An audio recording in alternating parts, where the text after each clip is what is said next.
about it. It's not ladies first, guys. You don't have to be chivalrous. Just everybody shout out the first word that comes to your mind. After you shout out that first word that comes to your mind, that sound is the one that we want you to record and be listening to what people say around you, so we want to make sure that everybody is on the same track.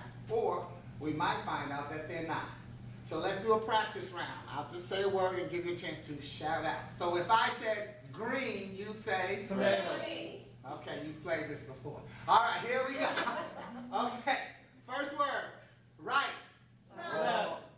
Second word, and because I have a New York accent, I always spell this one, W-I-N, win. Lose. Third word, no. Yes. Okay. What do we notice? That usually accents, okay, but we also notice that Opposite. you tended to try to come up with the opposite of whatever I said. Opposites are fine. But what happens when our opposites are negative? Words are powerful, and how we use our words will make a difference. If you use positive words, you uplift your vocabulary. W-O-R-D-S. What others remember and digest strengthens spirits.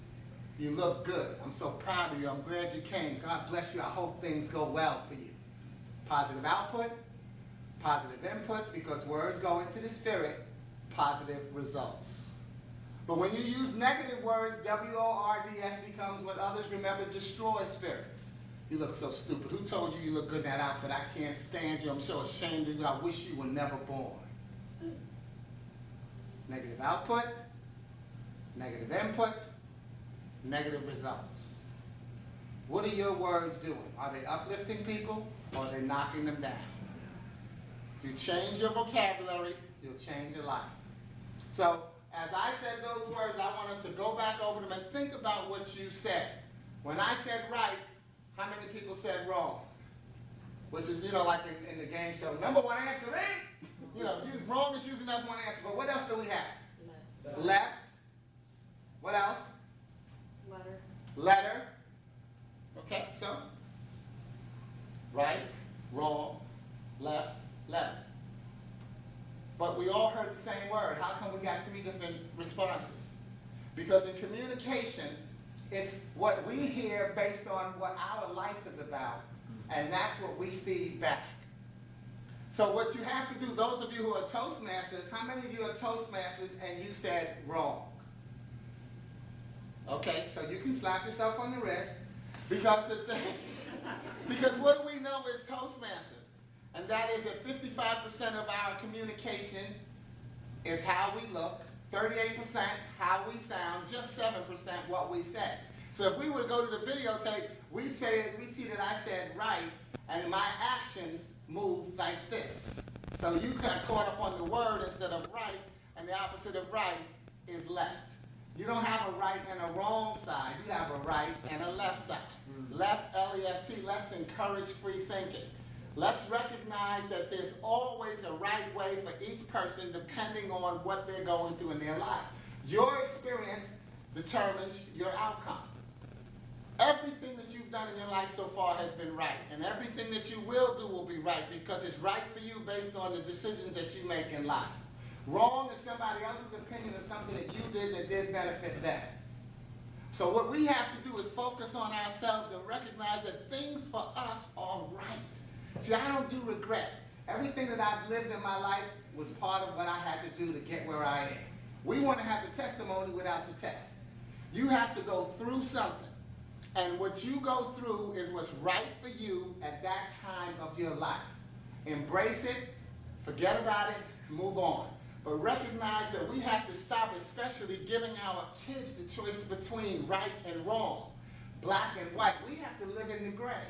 We have to live in possibilities. Everybody was told that there was something that could not be done. That's not right. You can't make that. You're not the right size.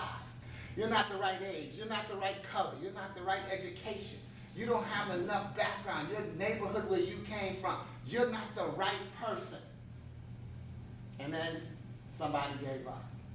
But then somebody else who didn't fit in those categories pushed forward. And then we found out that it was doable. So everything is right.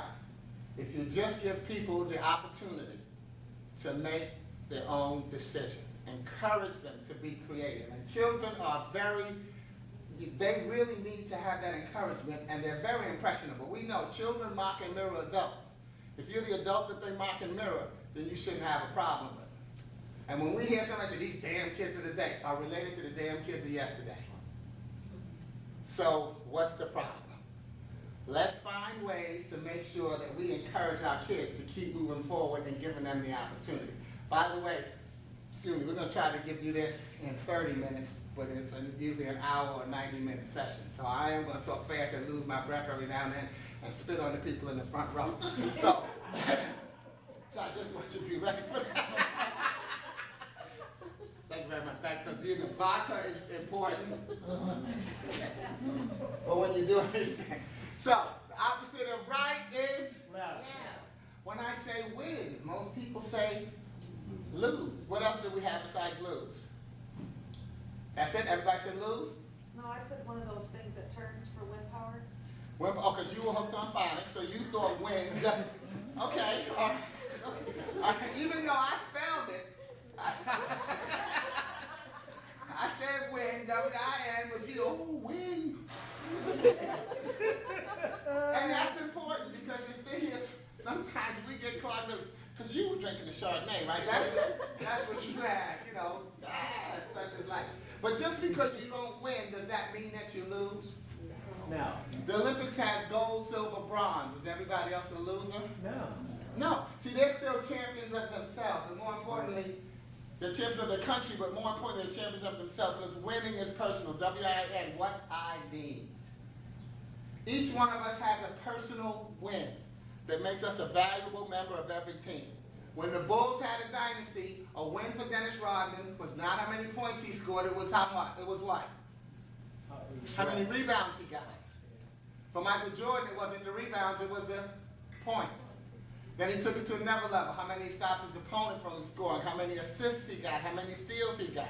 As each member of the Bulls understood their personal win, that's when they put together a dynasty. That's what you have the opportunity to do every day, is put together a dynasty, whether it's in your family, your fraternity, your sorority, your club, your job. Be an important piece of the puzzle. Get your personal win so that you can bring value to everybody else on your team. What you didn't hear, some of you in Toastmasters know, in 1996 I competed in the World Championship of Public Speaking. And I finished as one of the top 9 speakers in the world. What happened at that contest is when I got up there and I decided to be vain. I went the vanity approach and I did the speech without my glasses. These are not cosmetic. I can't see. I need my glasses. And so when you're speaking in a contest, there's a light down in front, looks like a traffic light, and it's green, yellow, and red. Green means you've gone 5 minutes, yellow is 6, 7 is red. And that means 30 more seconds and you'll be disqualified. So when I got up on the stage, I'm doing my speech and I had all the right gestures going, the vocal variety. I had a kicking, a nice speech title. It was called I Found Out I'm Dying. And I had people going, I had them in the palm of my hands. I'm going through the speech, I'm killing it, right? And suddenly the green light came on. And I had no idea what the green light meant. I said to myself, oh my God, they're timing the speech. I totally forgot. But normally when I practice, I know where I'm supposed to be at the green light. So I said, okay, but where am I supposed to be? Because I can't remember now. That's okay, but whatever. Green is cool, so I'm going to be fine. So just keep on moving. Maybe you're going to have to cut the speech. And you've been practicing from when you went overtime, so you're going to cut maybe a part of the poem and just move on, and you're going to be just fine. Don't worry about it. So I keep on with my speech, and I'm going and this and that. And I turn, and then another light comes on, and I'm like, oh my God, I got 30 seconds. I better cut some of the speech. So I cut what was like about 15 seconds of the poem, 10 seconds of dramatic pause, gave the big close front and center. I found out I'm dying and that I have been since day number 1. So I spent a little time regretting my life because I'd rather spend the time having fun. And then the red light came on, which meant that I had another 30 seconds. I had misread the color of the light because I decided to be vain and not wear my glasses. I decided to not be who I am, to be someone else, and it cost me. As soon as I saw that red light come on, this was the first thing that came to my mind. Denzel Washington in Crimson Tide. He said an improperly formatted command cannot be acted upon. If you didn't see the movie Crimson Tide, they're in a submarine. Denzel Washington is second in command to Gene Hackman. And they get a transmission that says, it cuts off. When it cuts off, you don't know whether or not we're at war or not. So Gene Hackman is a hothead. He said, well, we need to fire these torpedoes and blow these Russians up.